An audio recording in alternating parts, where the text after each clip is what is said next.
Welcome to our live today. We try to do these at least quarterly. We will jump in here in a second. I know we'll have some people joining us live here. I'm just getting us settled in, doing some mic checks, all the things.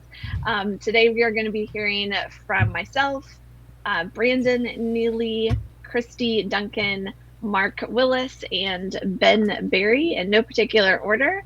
And we're going to be covering this topic of retiring without risk and a 3-part safe money plan. A little bit of what we're going to go over today. 3 things. We're going to talk about 7 overlooked assumptions when getting your retirement number. We're talking about 3 key parts of your portfolio, and then 3 crucial elements for your retirement income. I'll probably go over that again as people are joining live here. So I'll go back to the beginning. Yeah, so this is fun. We love doing these kind of things because as people come into our world, they think, banking yourself, I've never heard of it. Are you the only person that does this in the world? And oftentimes we're like, no, there's other people. Well, why we wanted to create this kind of environment is to be able to say, yeah, actually there's other people and we hang out with them. And we do live videos and all of that. So as you can see, for me, you have Amanda, I don't know what, right, left, whatever. We are like literally joined at the hip, pretty much, kind of married. And then Kristi, then we have Ben and Mark as well. So thank you guys for being a part of this group. And I'm excited for what we're going to do today. And if you guys are here, put in the comments. We wanted to hear from you. We want you guys to ask questions.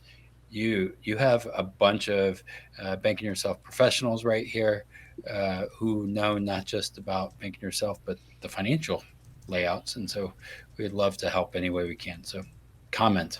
Okay. I'm going to, looks like we've got a bunch of people joining live here. I'm about to officially kick us off. Anything else anyone else want to add before we jump in?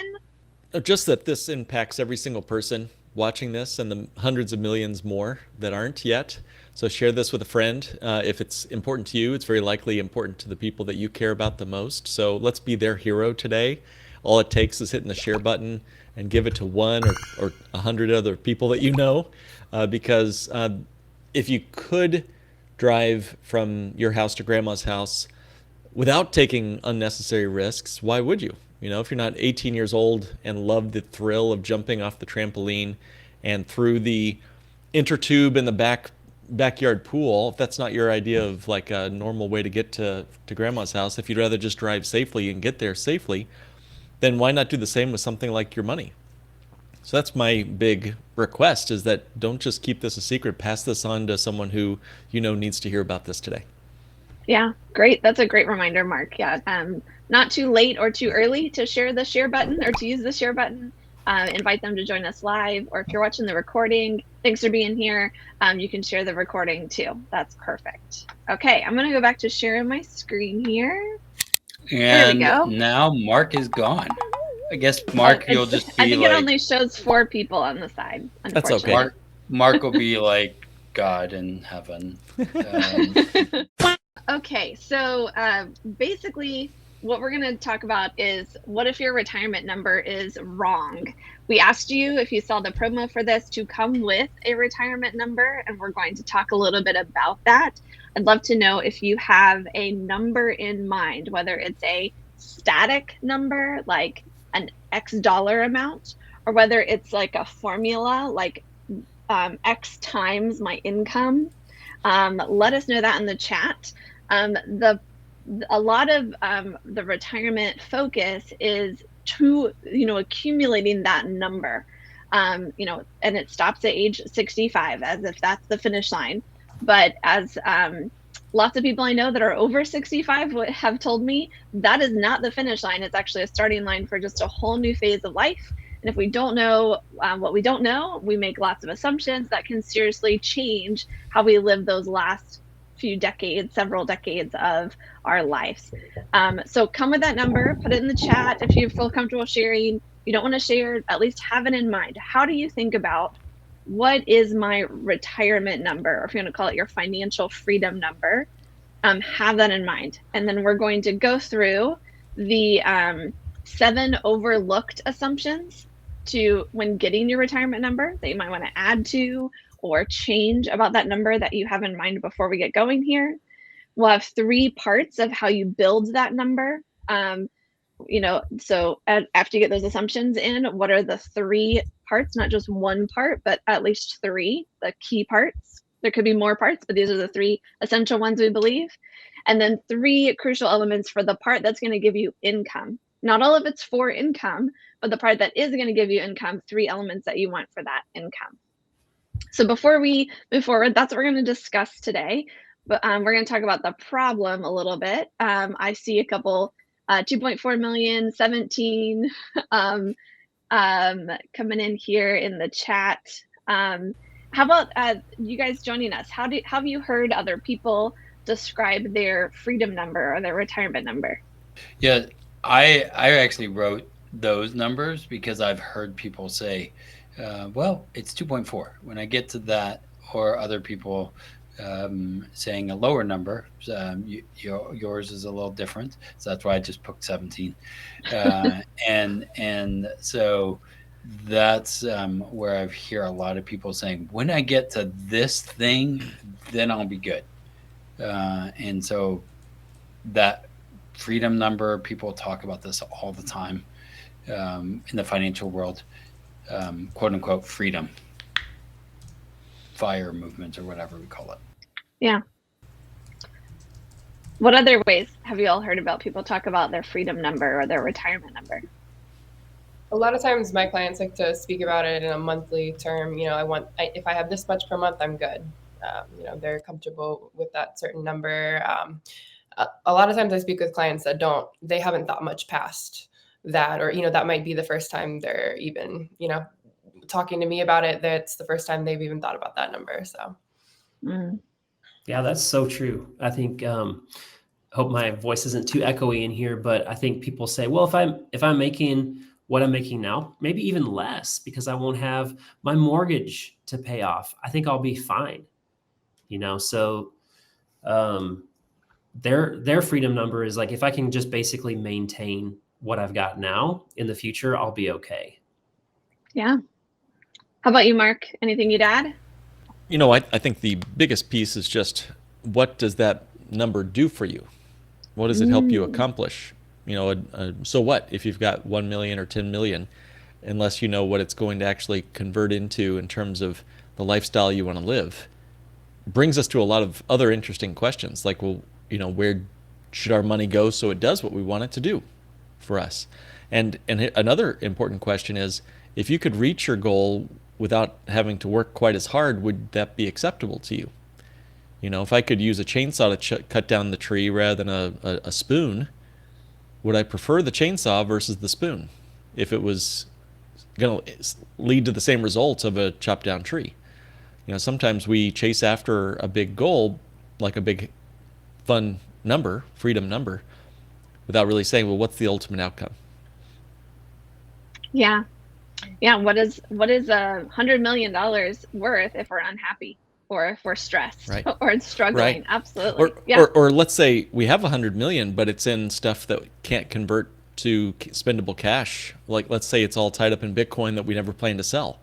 It's not exactly a valuable asset to us if we never plan to benefit from it, whatever. So you're right. There's the whole like esoteric side of finance, which is, you're really not benefited when you have, $100 million and no one loves you. But on the other side of things, if your money is in something that's totally illiquid, does it really accomplish what you're trying to accomplish? Yeah. Going back to Kristi, I think of what she shared as people in real estate. They often get that monthly passive income and they think, okay, that's my freedom number. But then they forget about all the T's of real estate that they still have to deal with. And they might not be locked up in Bitcoin, but their cash flow is locked up in this place where they actually have to keep working, and they're trapped by the real estate that they have. Not just another example. Okay, so I really want, I see there's people watching us, quite a bit of you. I really want you to participate in the chat. Let us know if you're ready to move forward. Just a quick yes or a why. We want to know that you're here, that you're actively engaged. You're not just, listen to this in the background. We would love to know that you're here. Say yes, say watching, give me a why. It could be too that the chat is disabled or something.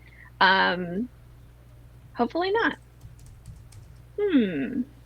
We'll keep going. Oh my goodness. Okay, I got some yeses. Here we go. So we kind of highlighted this problem already, that most advisors, most planning focuses to age 65, when what happens after 65 or 62 or 70 or 55 or whatever age you want to put in that number, retirement. And there's a lot that can be in there. It can also look like a lot of different things for a lot of different people. So like we shared, we're going to talk about the 7 assumptions that are often overlooked, regardless of what number you put in there or how you define the word retirement. Even if you don't ever plan to retire, statistics show that about half of people who are retired are forced into retirement, either by their inability to work, they got laid off, their own health, something like that, or the health of a loved one that they choose not to work to care for someone else. So when you don't plan to retire, you could be forced to. And in fact, we see that happen a lot. So come into this conversation with that in mind, and we'll start going through the overlooked assumptions. I'll put these up here one by one, give some space for each person to talk about them a little bit, and we'll see where we go from there. So the first overlooked assumption in a lot of people's retirement planning and freedom number is a big one: inflation. Who wants to say a couple words about inflation here? I think that's something that, well, we're all experiencing right now, and we didn't think we were going to be experiencing 3 or 4 years ago. And it was one of those words that it's not going to happen. And now it is. And so that is becoming very aware to us of inflation. I think, we didn't really think it was a big deal as gas prices went up, but now it's everything going up. So that's a huge assumption. 2.4 million doesn't last if bread costs 2.4 million. It's the worst, most insidious tax because no politician has to vote for it, so they love it, and it hurts the poor the worst. So it's the worst kind of regressive tax I can imagine. And even though inflation, officially anyway, has cooled on a broad basis, there's still a lot of inflation out there. What I've noticed is we didn't go back to the pre-inflation levels. We didn't have deflation. We just are slowing the rate of our continual erosion of the value of our dollar. And I don't imagine anyone is going to have the stomach to have we had deflation after the Civil War and right up through about 1910, 1920, or they call it the Gilded Age for that reason and for other reasons. And that was maybe the largest increase in the standard of living for Americans and really the world that I think we've ever seen as a human race. That section of time between the Civil War and let's say the First World War, that was a period of lowering prices, which would be seen as sort of like the disaster to end all disasters, to have lowering prices. God forbid that we have lowering prices. And yet it was considered also the Golden Age, or the Gilded Age. So I'd be curious, I want to know, why is it so wrong to have level prices, or even better, lowering prices? We sure have it with our computers. We sure have it with our washing machines, why not with everything else too? Yeah, that's a great point. Just highlighting on the fact that, it's like a hidden tax. They call it like the silent wealth killer. You don't realize, you don't see it coming, and slowly, your dollar is worth less and less each year.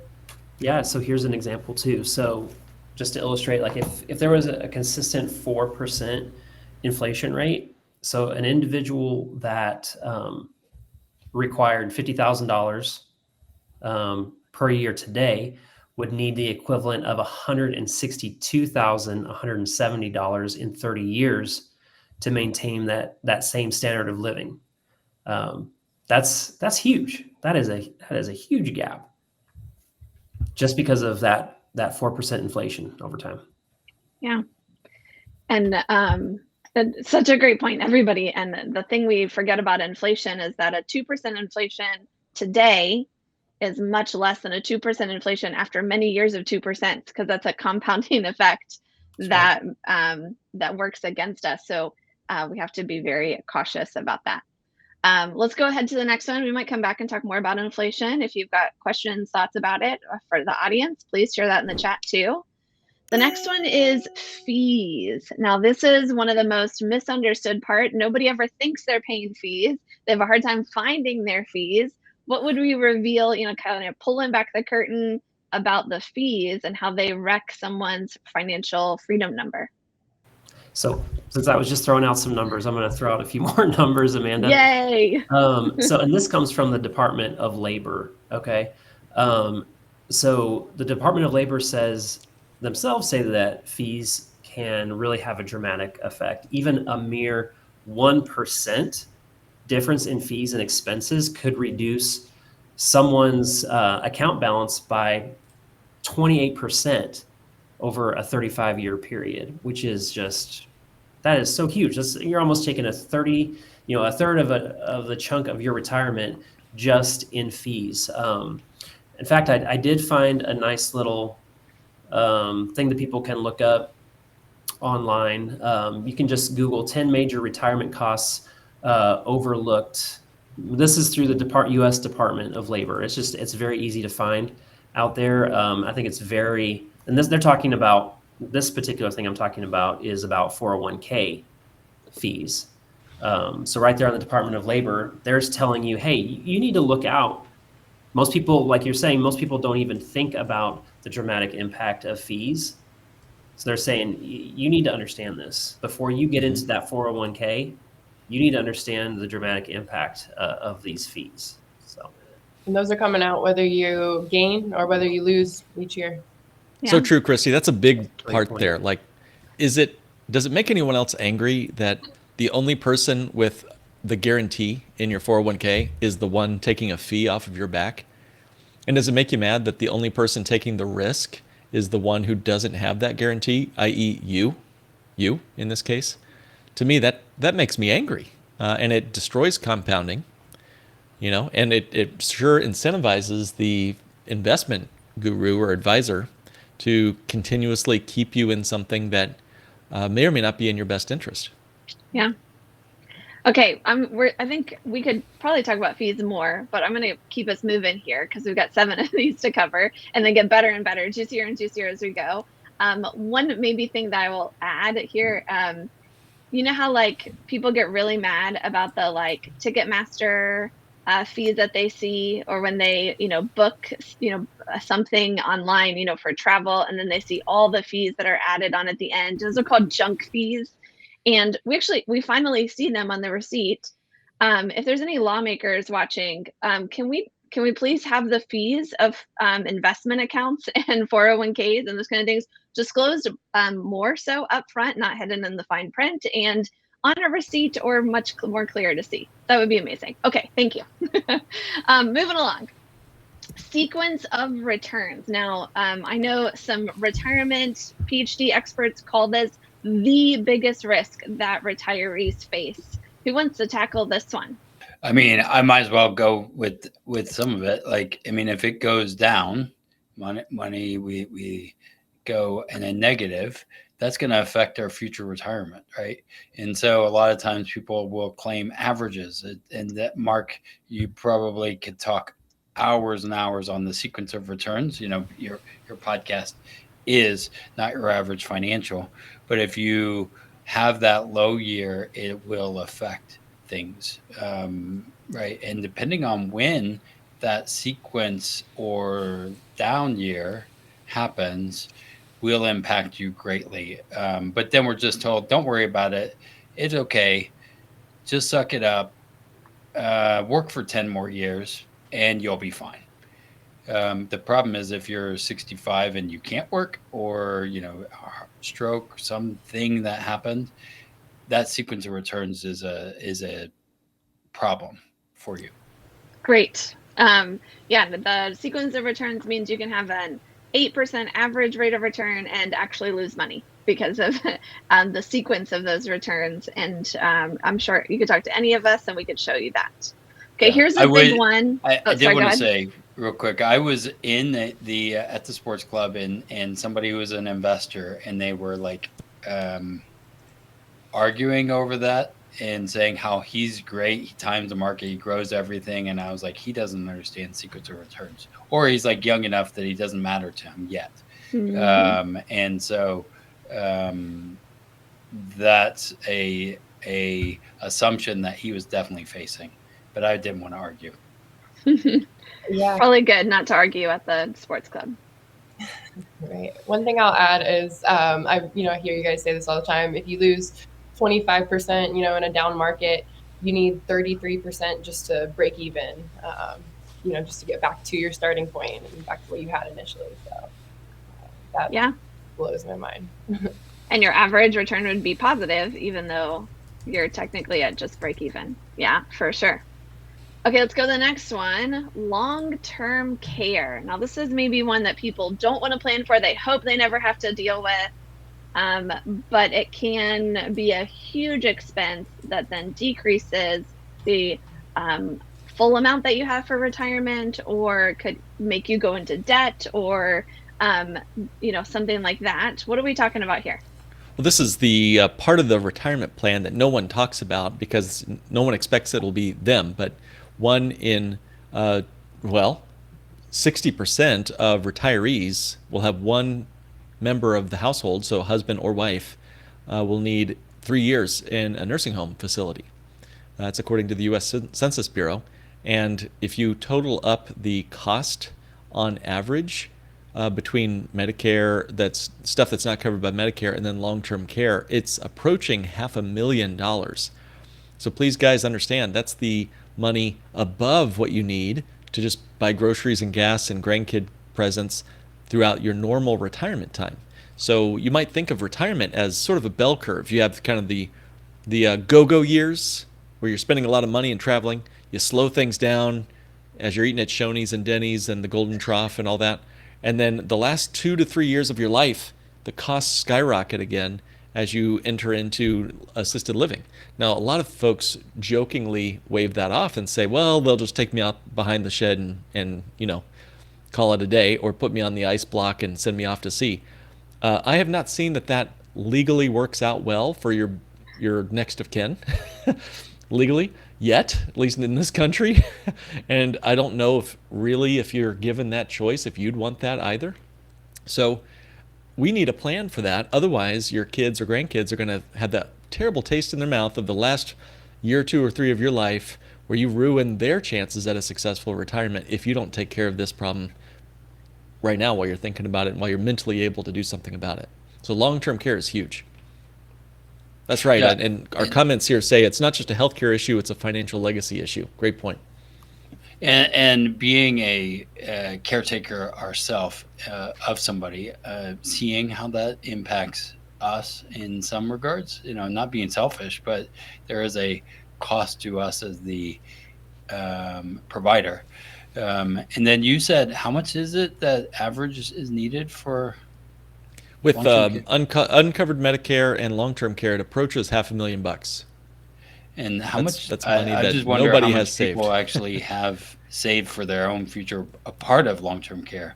That's a problem to me. I was like, most people don't even have $250,000. Yeah, that's more than people have in retirement for all of retirement, not just allocated for the last 3 years of it.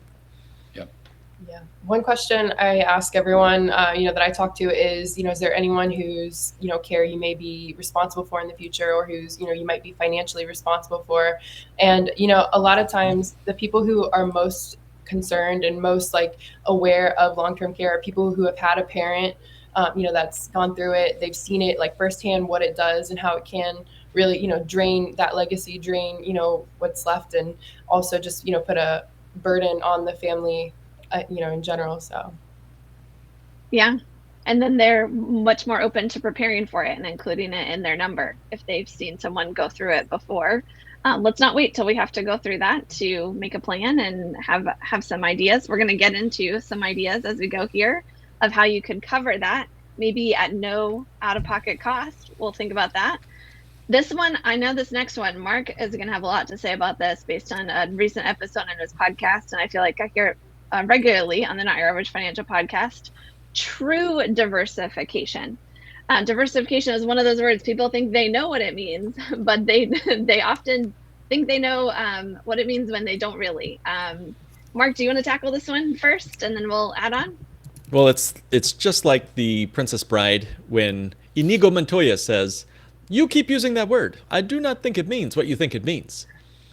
This is so true. Many people say, "Mark, I want diversification." Why do they say that? It's because they've been told to say that.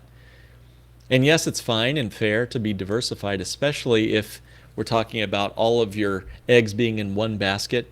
If you're concerned about it possibly being overly exposed to one categorical risk, like an equity downturn or something like that.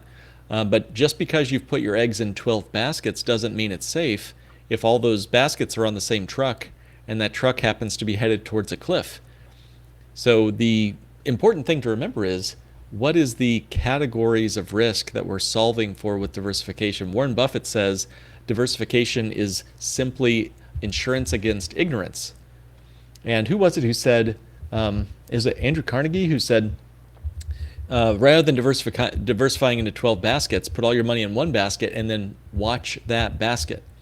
And what did he mean by that? He just meant understand and protect the assets that you have. Just because you dumped money into 15 different index funds, you might be investing in the same stock 15 different times, which has nothing valuable for you, and it just adds to the fees of your portfolio. Again, index funds buy stocks. And if you have 15 different index funds, you might have bought Microsoft in 15 different buckets. And that didn't do anything for your protection against market risk or Microsoft's downturn or whatever. So there's a whole lot more there, but I better hush and pass the ball to somebody else. Diversification, So good, Mark. True diversification, Amanda. What did you mean by true diversification? Well, that people make an assumption. They know what that means. And we don't want to assume. We want to actually diversify, right? How do you spell assume? I forget. How do you spell that? Yes, we know. Well, Okay. I say we're about halfway and we have a lot to cover. So keep it quick, Brandon. Let's get the last two in. Just having the true diversification is doing stuff in real estate or also in maybe the stock market and in other things. That is not just saying it's in one thing, but different things. That's true diversification, in my opinion. Yeah. Amanda, someone had a question in the chat. I'm sorry. You might check out. Someone asked this question. Have any of you ever experienced any of these assumptions? So maybe we have 30 seconds to cover that. Yeah. If you've experienced any of the assumptions as we're going, share those in the chat. I think that was maybe one of us putting that in there to ask the audience. Cool. I love it. And if you're a business owner, diversification can often mean something different than than it does for like a non-business owner.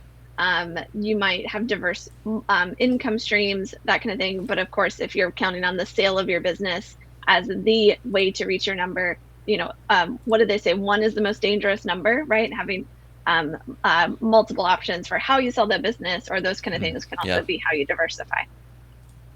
Okay, longevity. People, actually, the biggest comment I get from people when I ask them, like, how long do we want to be planning for, is they often hope they don't live too long because they don't want to deal with their body declining and their mental capacity declining. But yet we're living longer and longer. How do we make sure that we're living well in those older years? Well, I think some of this is that longevity is people, if we're living well and we're taking care of our bodies, we'll probably live a little longer. So then that affects the long-term care. If we're eating Twinkies all day, every day, then our longevity might be less, but that's not a good way to live either. So taking care of ourselves is great. We should be doing that to have our best life. And if we are doing well, we should want to keep that. But then though I don't get penalized because I took care of myself. I think this is a super important thing to consider for people right now, because if we are living longer, but look at the state of our health in this country, it's actually in many senses it's declining. We've got a terrible diet. It's called, we even have a word for it, standard American diet. It's called the SAD diet, right? So if we're living longer with poor quality of health, what does that also mean for our costs, our expenses in retirement? Chances are we're going to be spending more and more and more on healthcare. So when people fail to plan for that, we're very much putting ourselves in a bind. Or as advisors, if we're not making people aware of this fact, Jimmy Carter just lived to 100 years old, right? It's like the number of people living to 100 is going to quadruple by like 2054, I think. So this is something that we absolutely have to take into account. And if we're young enough, if we're at the stage where we can do something about it, we got to make some, not just financial shifts, but some fundamental lifestyle shifts as well. Yeah, I agree. I think a lot of times just having that security, like a lot of people in America, along the diet, like a lot of people aren't saving, for the future. Like I think that number was really low. I don't have that exact number, but I know that the percentage of Americans that are putting away, 10% or whatever for their future it's gone down a great deal, over the past, 100 years or so. So yeah. And I think what you guys are referring to a little bit is like when we assume we're going to live, this many years in retirement, we come up with rules like the 4% rule, that if you have 25 times your income, you can take 4% per year and you won't run out of money. But yet that has a 50-50 chance of running out of money within those 25 years. And what if you live 35, right? And as women, this is an even bigger issue for us because we do typically live longer. I have this, when I was a little girl, a woman who was in her 90s that I looked up to, was radiant, had so much joy. When I plan for my future, I want to be her. I'm not planning to be, the sickly woman who, can barely walk or, something like that. I'm planning to be her, and I'm going to live differently and actually maybe enjoy life more because I'm planning for that longevity. Okay, last one here. I just wanted to add real quick. Go ahead, Brandon.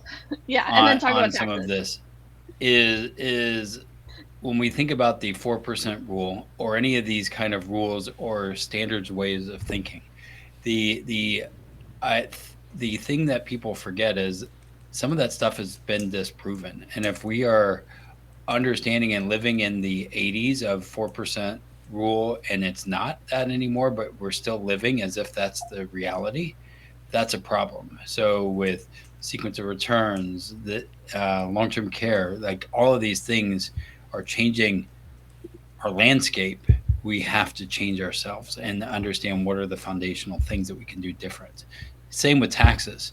What was great, prior to 2020, now it's changing and we're like, okay, now taxes go up or down or who knows. I don't like any of these things of I want to be able to have a good foundation regardless. Great. And so, if we're not accounting for taxes, right, we ignore those, we're not planning for them, or the changes that those could have, that can have a big impact. So we've been having people come in and out of the conversation so far. To recap where we're at, we're talking about your financial freedom number or your retirement number, and it needs to have all of these things looked into, planned for. If inflation is X, how does that impact my number? If the sequence of returns is Y, how does that impact my number? If I do need long-term care, am I prepared for it, right? You can kind of go through those, update your number, some of the information that we've shared here.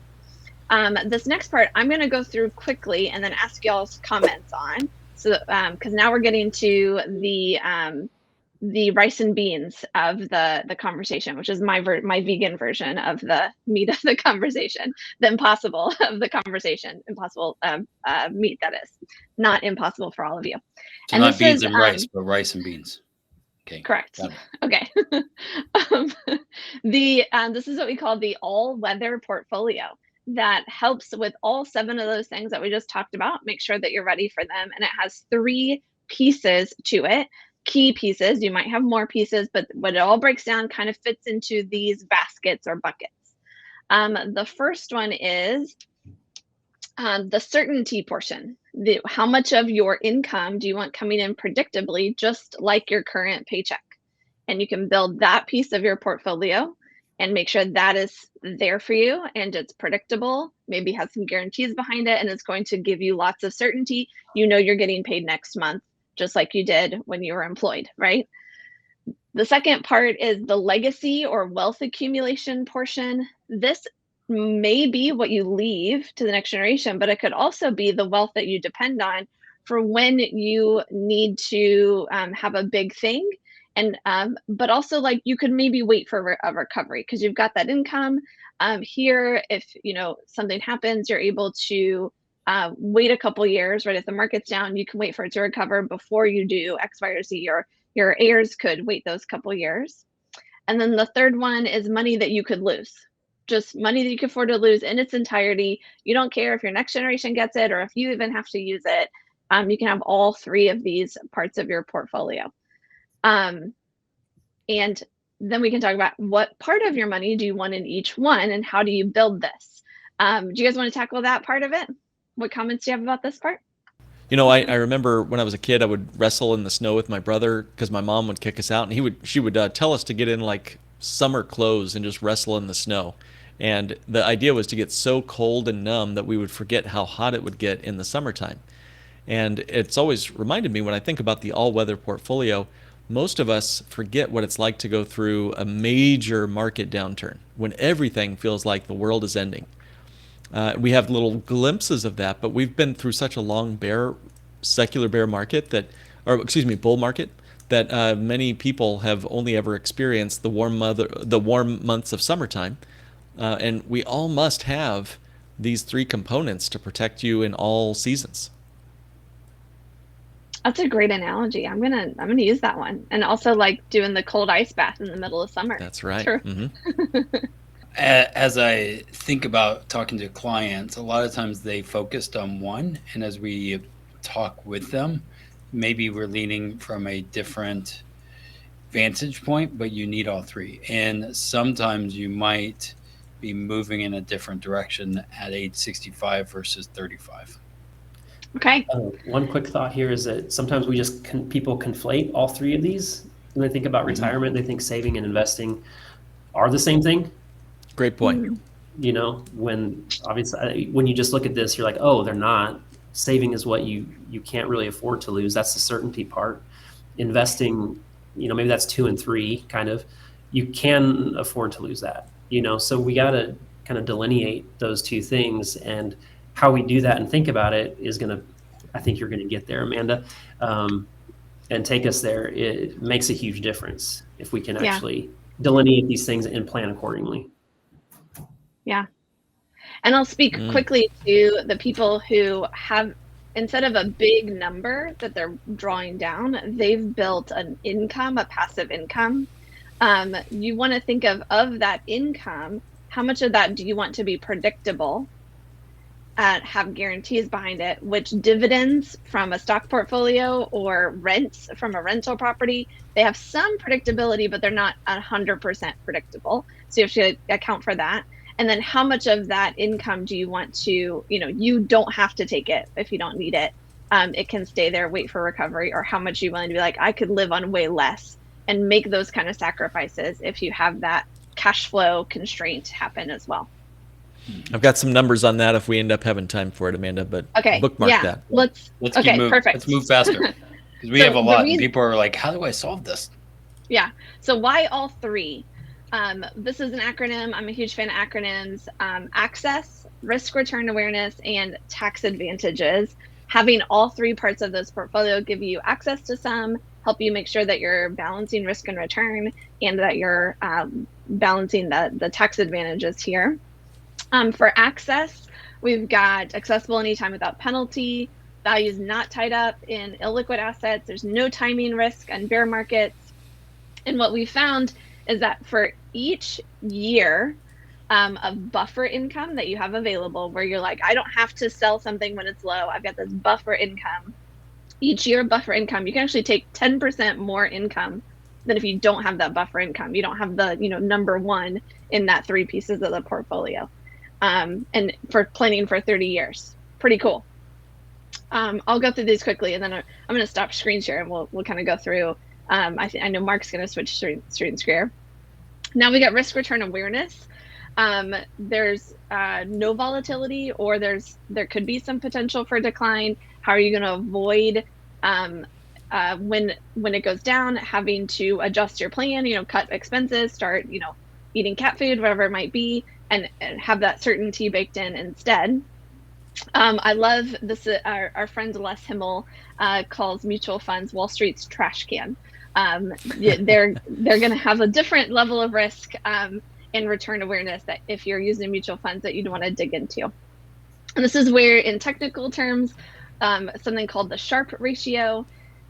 When you have the same return but less risk, you have a better Sharpe ratio, and it's a risk adjusted return is what that ratio is giving you.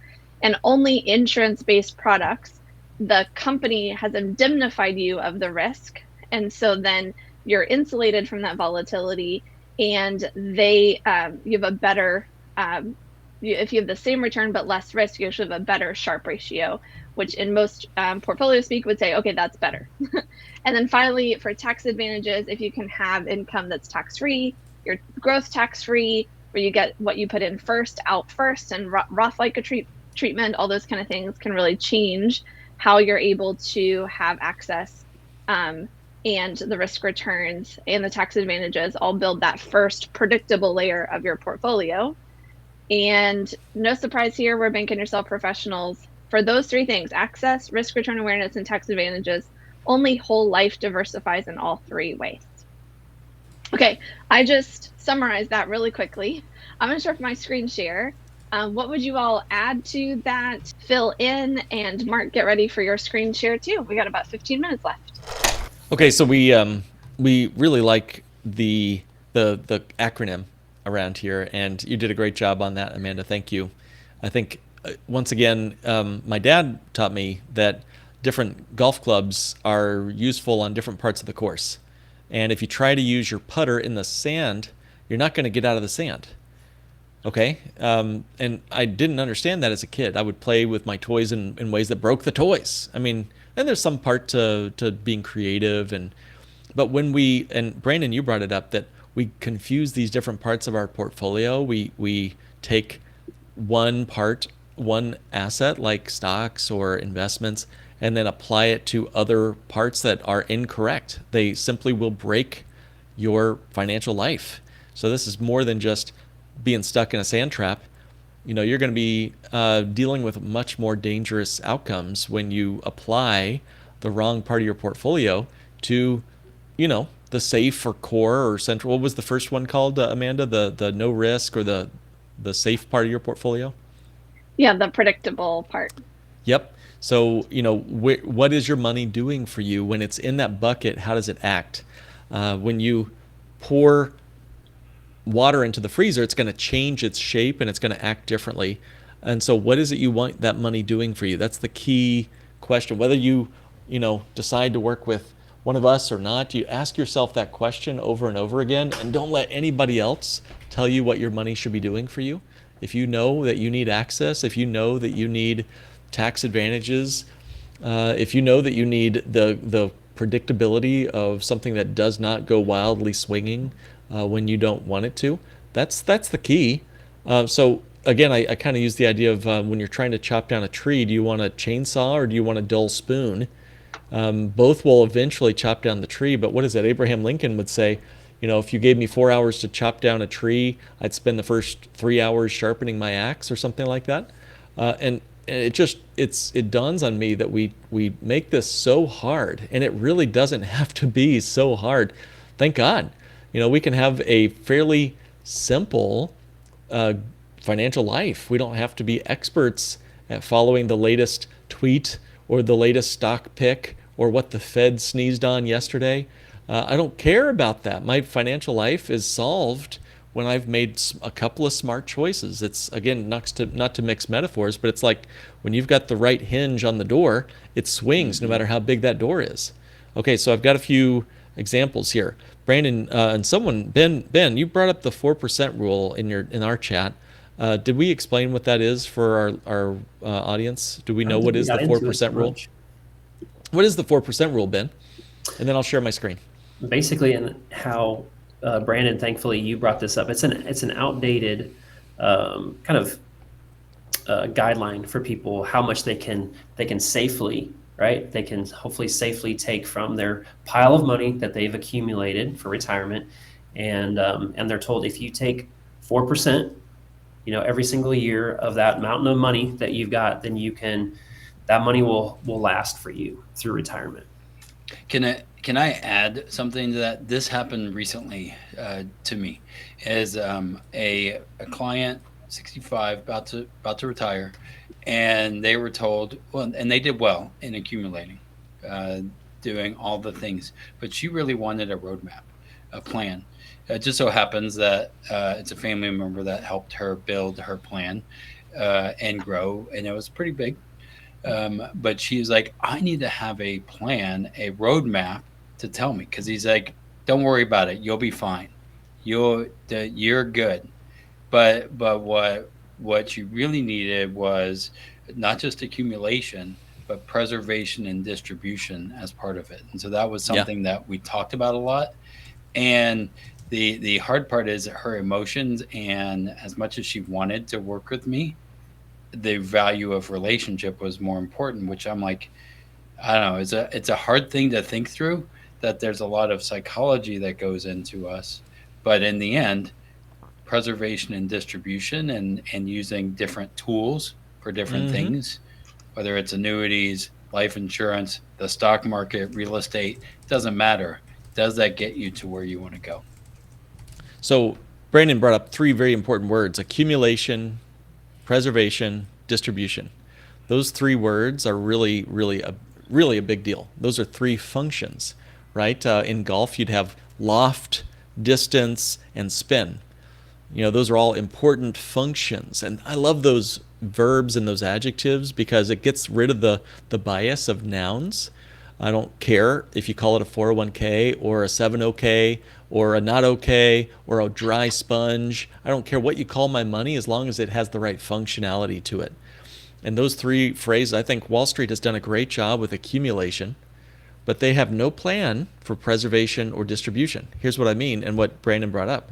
So let's say you've saved or accumulated, let me say it that way, you've accumulated $1 million in your 401k or who cares, tax-free Roth IRA, doesn't matter. What is 4% of that? Well, that's $40,000 a year. And the best research says that gives us like a 50% chance of success over a 30-year period. 50% chance. Let's give them the benefit of the doubt and say you flip and flip the coin and it lands on heads, which is what you called.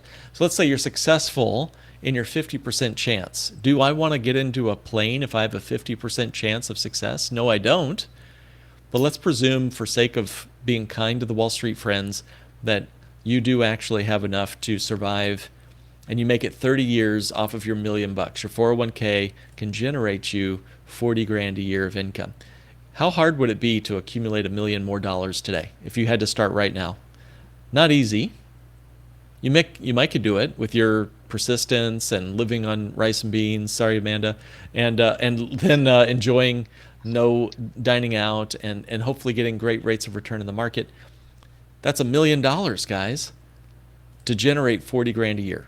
Okay, and you're right, Brandon, there's taxes and other things, but let's set aside all of that for a minute.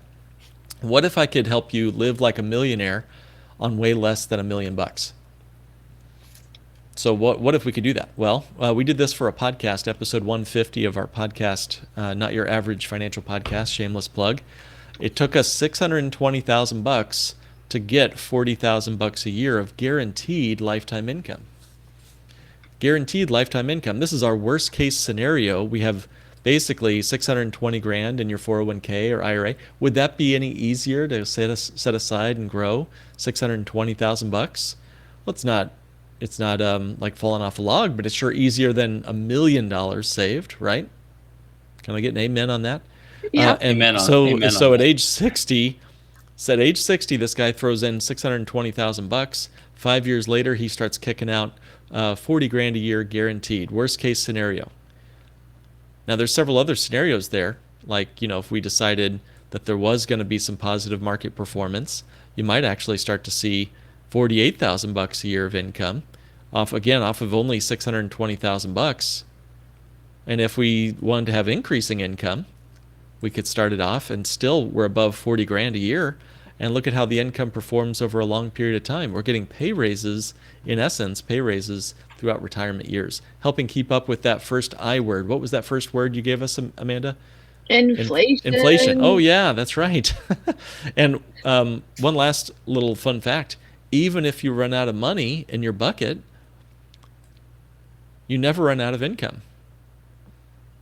Try doing that with a 401k or, typical Wall Street, shenanigans. So why do I share all this? I'm just sharing there are different clubs in your bag, Try stocks for some of the money that you can afford to lose, and then put money into a bucket that you absolutely know is going to be there if you cannot afford to lose it.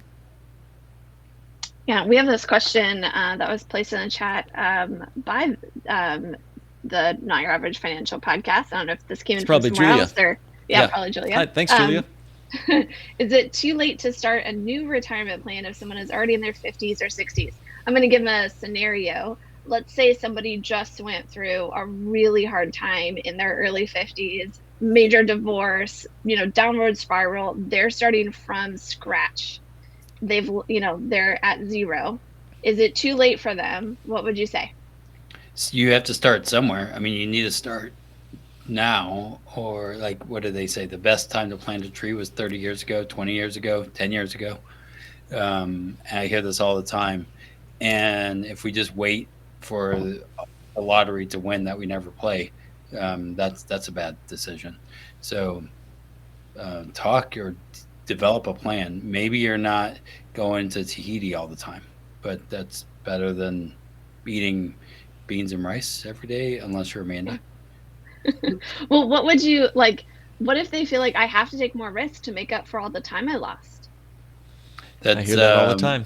Yeah, I think that's a false thing, and we're told to do that because that's, if you confuse, you lose. And I think a lot of people are confused, and they're just told, well, if I just risk more. The problem is the more they risk, the more potential for loss. And if sequence of returns risks or something crazier happens, they just lost another 10 years because now they're 70, not 60, trying to retire. And starting from scratch or a little above scratch. Yeah, you got that what the heck effect. I'll say it that way. The what the heck effect is a psychological phrase that I guess when you're on a diet and you have one little bite of a brownie, you're like, what the heck? And you just slam 3 gallons of ice cream and 5 brownies. And this is not a good idea. And it's a fallacy to say it doesn't matter or that calories don't count on Christmas Day or whatever. You have to remind yourself that even though you went through a terrible situation, a divorce that wrecked you financially, there's a book on my shelf back here. It says, "Always we begin again." And it's a call to the Benedictine way of life that every single day you get to start fresh. And what are you going to do today to inch your way closer toward financial solvency? Even if you're starting on scorched earth, you can do it. It's better than not trying. Yeah. And what's the definition of insanity? Doing the same thing and expecting different results. Investing in the market and hoping for the best. Oh, well, I'm sorry. That was another definition. Okay. Yeah. So I want to speak to young people. If we looked and saw our parents doing that and seeing their results, we need to start a different paradigm, a different thing. And that's where I want to speak to younger people why we are here is maybe we want to start now and say, could everything that we learned be wrong or different or not apply? Okay, so we've covered a lot of scenarios today. People that have millions saved or invested that we're trying to figure out how do we make sure that lasts for a long time. People starting from zero that maybe are building at 50 or maybe at 22. And you have your own story. Those of you listening in or watching us on YouTube, you have your own story. It's not going to be exactly like any of those. Well, the main thing we want you to know is that you don't have to do all of this alone. You don't have to figure out all 7 assumptions and build all 3 parts of your portfolio and make sure that you're able to have access, you're balancing risk or return, and you're accounting for the long-term taxes, not just the taxes this year. We're here to do that. We love talking about all of these things. We're not just trying to force people to buy the properly designed whole life insurance or a specific type of annuity. We're here to help you think it through as much as you want, right? Dig into it, play the what ifs or the what could be, right? Like instead of, worried about this, being like, well, what could happen if we did this, right? Instead of what if this happens and all that kind of scenario. So we would love to talk to you, help you do that. What I'm going to ask each person to do is drop your link where people could schedule with you on your calendar in the chat. And I know some people have been having some sound issues that we're hearing about in the chat here. What basically we're saying is, I'll say this again, whatever scenario you're in, we're here to help walk with you, not just sell your product, but help you bake in, what are those assumptions? How can you account for them? And how do you make an all-weather portfolio? So please reach out to us. I think we're all going to put in the chat our links, and actually Brandon, Kristi, and me are all at the same link. So you can find all of us there, whatever link you see there. And then Ben and Mark, please share your links. And we'll be getting the replay out there too. Actually, the same link where you found this live, it'll process, go through the buffering and YouTube and all that kind of thing, and it'll be at the same place live, or the same link will work for that as well. And we've got the Not Your Average Financial Podcast for places to keep learning, keep growing, as well as the Wealth Wisdom Financial Podcast. Ben, you want to give us another amazing place where we can learn, keep growing? Another amazing place. Yeah, it doesn't have to be your podcast. It could be something different. Yeah, I guess you could connect with me on Facebook or Instagram, just kind of the regular social channels. Facebook or Instagram would be at the.ben.berry. So you can find me there. You can connect pretty much to all the various channels that I'm connected to. So perfect. Great. Yeah. Okay, and I think we're getting all the, okay, I got Mark's URL here, and I'll put that in there, and we'll see you all on the flip side. Any other concluding thoughts? You guys just keep being the master of your own ship. We're here to serve, and if you like this, reach out to us. Tell us what you want us to talk about next. We want to do these regularly, and we love when people are commenting. So this is great for us, and hopefully for you. Like and subscribe and do all the things. Okay, y'all take care. That's We'll right. talk Thanks, soon. Amanda. Thanks, everybody. Amanda. Thanks, Brandon.